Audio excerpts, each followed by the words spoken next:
రోజు సోఫాలో కూర్చొని గంటలు గంటలు టీవీ చూస్తారు. నేను మాత్రం 3 పూటల వంటగదిలో, మిగిలిన టైం అంతా ఇంటి పనులతోనే సరిపోతుంది. అదేమంటే ఆఫీస్కి వెళ్తున్నానని పెద్ద పోజు. 6 గంటలు ఆఫీస్ వర్క్, మిగిలిన టైం అంతా ల్యాప్టాప్లో సినిమాలు, ఇంట్లో టీవీ ప్రోగ్రాంలు.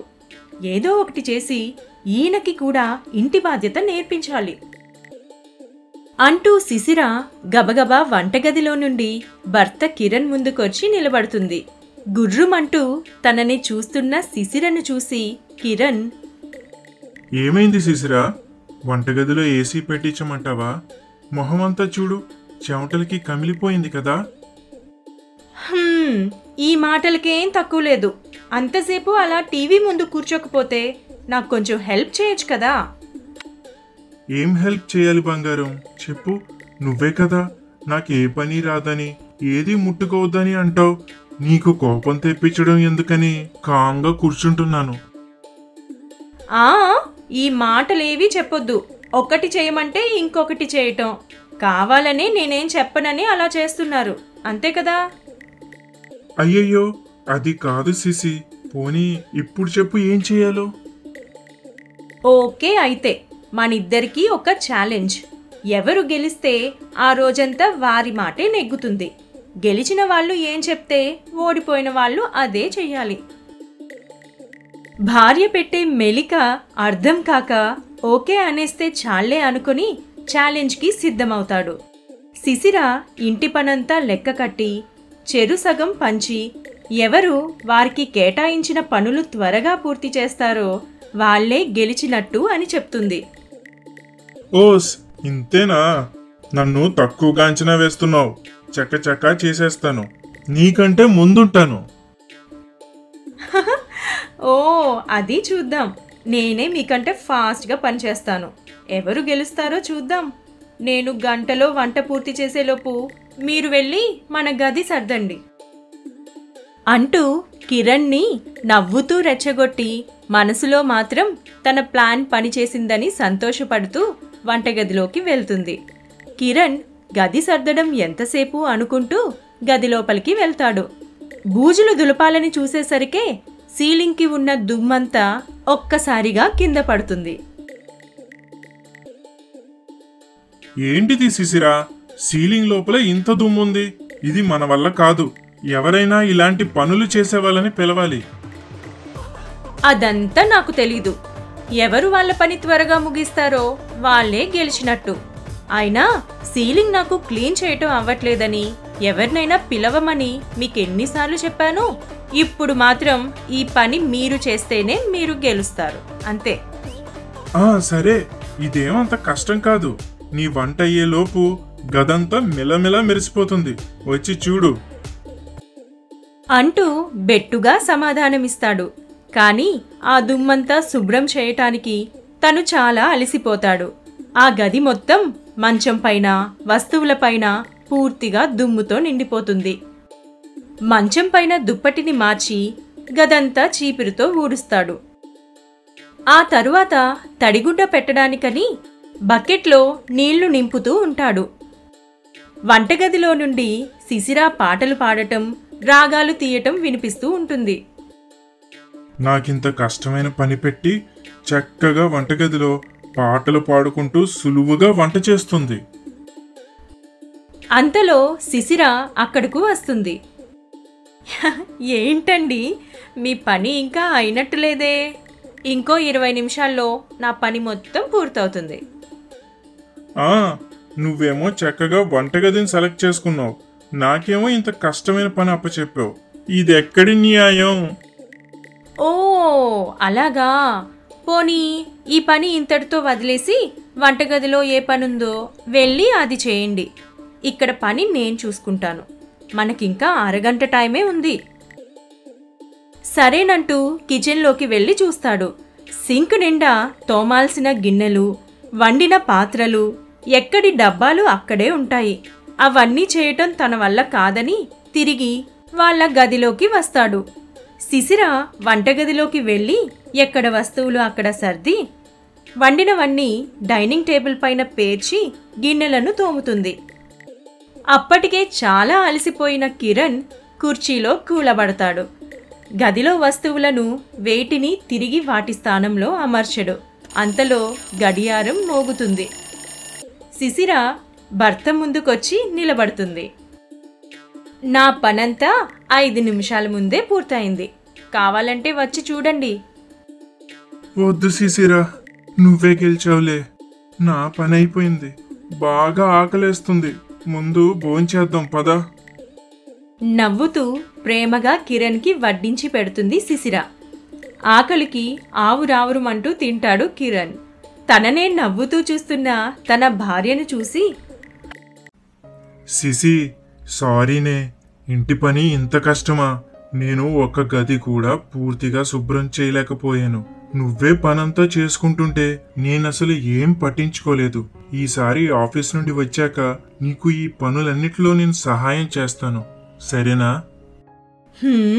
సరేలేండి. ఇప్పటికైనా మీకు అర్థమైంది. ఏదో ఇంట్లో ఉండే ఆడవాళ్ళు వంట చేసి టీవీ ముందు కూర్చుంటారని ఎగతాళి చేస్తారు. అసలు ఇంట్లో ఎన్ని పనులుంటాయో తెలుసా? అసలు ఈ ఇంట్లో ఉండే కంటే మేం కూడా ఆఫీస్కి వెళ్తే నయమని మాకు అనిపిస్తుంది. కానీ భర్త కోసమని, పిల్లల కోసమని ఈ బాధ్యతలు చూసుకోవాలి అనుకొని ఇష్టమున్నా లేకపోయినా ఈ పనులు చూసుకుంటూ ఇల్లే సర్వస్వం అనుకొని సంతోషంగా బ్రతుకుతున్నారు మా ఆడవాళ్ళు. నిజమే శిశిరా, నువ్వు రోజంతా కష్టపడకపోతే ఇల్లంతా ఇంత అందంగా ఎలా ఉంటుంది? అందుకే అంటారు కదా, ఇంటికి దీపం ఇల్లాలు అని. నువ్వే నా ఇంటి దీపం. అబ్బో, ఈ డైలాగులకేం తక్కువ లేదు అని ముందు తినండి అంటూ ఇద్దరూ నవ్వుకుంటారు. ఆ తరువాత మిగిలిన పనంతా ఇద్దరూ కలిసి పూర్తి చేస్తారు. అప్పటి నుండి కిరణ్ ప్రతిరోజు ఇంటి పనుల్లో కూడా తన భార్యకి సాయంగా ఉండేవాడు. అర్థం చేసుకుని సర్దుకుపోవడంలో సంతోషం ఉంటుంది. అలానే ఎటువంటి పనైనా సరదాగా కలిసి చేసుకుంటే చేసిన కష్టమూ తెలీదు, పంచుకుంటే భారమూ తగ్గుతుంది. ఇంకా సంతోషంగా గడిపే సమయమూ దక్కుతుంది. భార్యలు ఇంకా భర్తలు, ఈ కథ మీకు నచ్చితే ఒక లైక్ ఇచ్చి సబ్స్క్రైబ్ చేసి సపోర్ట్ చేయండి. సీతమ్మకు 3 కోడళ్ళు, బిందు, సరిత ఇంకా నేహ. పెద్ద కోడలు బిందు వంట చాలా బాగా చేస్తుంది. రెండో కోడలు సరిత ఇల్లు చక్కబెట్టడంలో నిపుణురాలు. చిన్న కోడలు నేహ అతిథి మర్యాదల్లో ఎక్స్పర్ట్.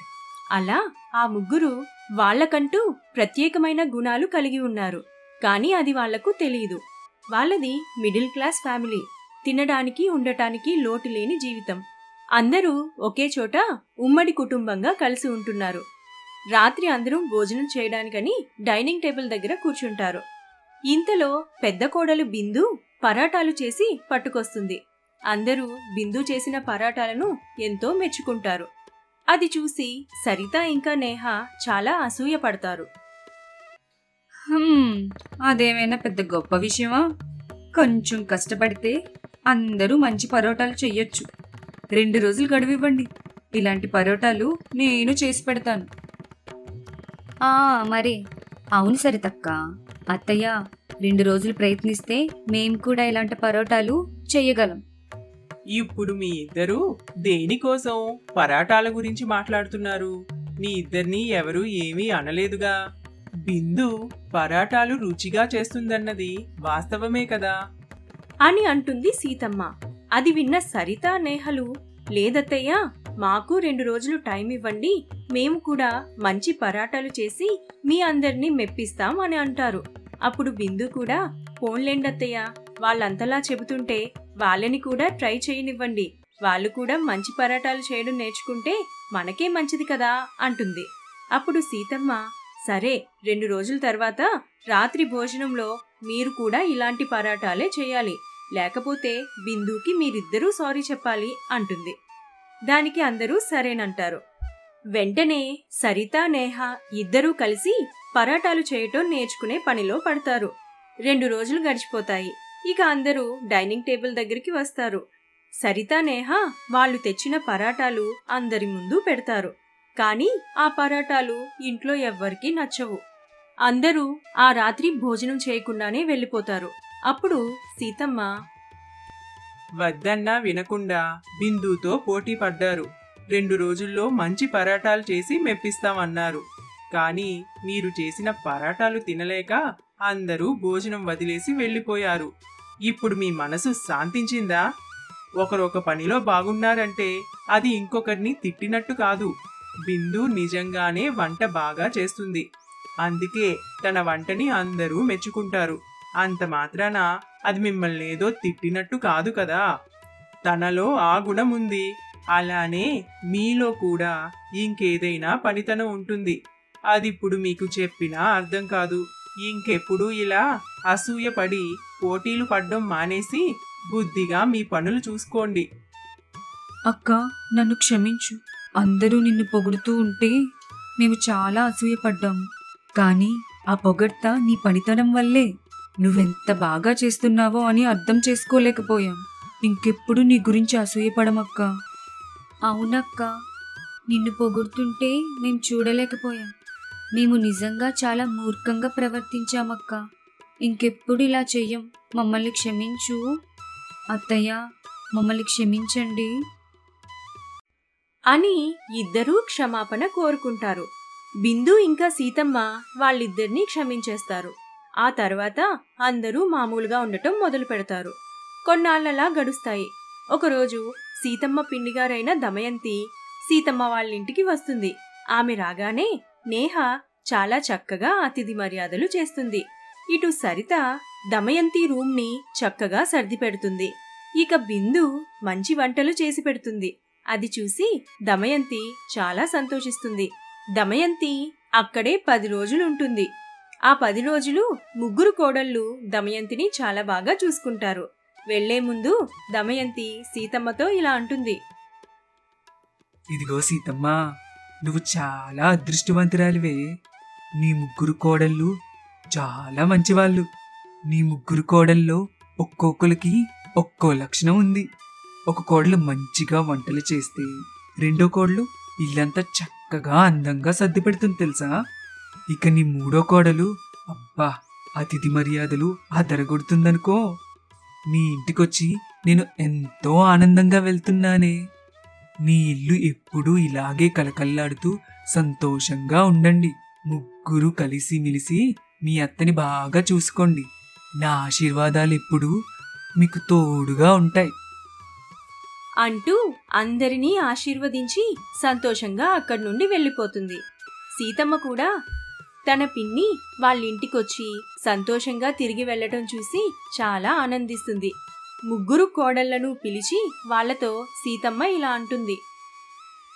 చూసారా, మీ ఇద్దరి గురించి మీకే తెలియలేదు. అందరిలో ఏదో ఒక నైపుణ్యం దాగుంటుంది. కానీ మనం దాన్ని గుర్తించాలి. మా పిన్ని మీ ముగ్గురు తనని ఎంత చక్కగా చూసుకున్నారోనని మిమ్మల్ని ఎంతో పొగిడి వెళ్ళింది. మీలో ఏ ఒక్కరూ తక్కువ కాదు. అది మీరు ఎప్పుడూ అర్థం చేసుకొని సంతోషంగా ఎల్లకాలం కలిసి ఉండాలి అంటూ సీతమ్మ ముగ్గురు కోడళ్ళని చాలా మెచ్చుకుంటుంది. కోడళ్ళందరూ సీతమ్మ మాటలు విని చాలా సంతోషిస్తారు. ఇక ఆ రోజు నుండి అందరూ చాలా ఆనందంగా సంతోషంగా జీవిస్తూ ఉంటారు. ఎప్పుడూ మనలో లేనిదాన్ని పక్క వాళ్ళతో పోల్చుకుని బాధపడే కంటే మనలో ఉన్న ప్రత్యేకత ఏంటో గుర్తించి ఆ విధంగానే నడుచుకోవడం సంతోషాన్నిస్తుంది.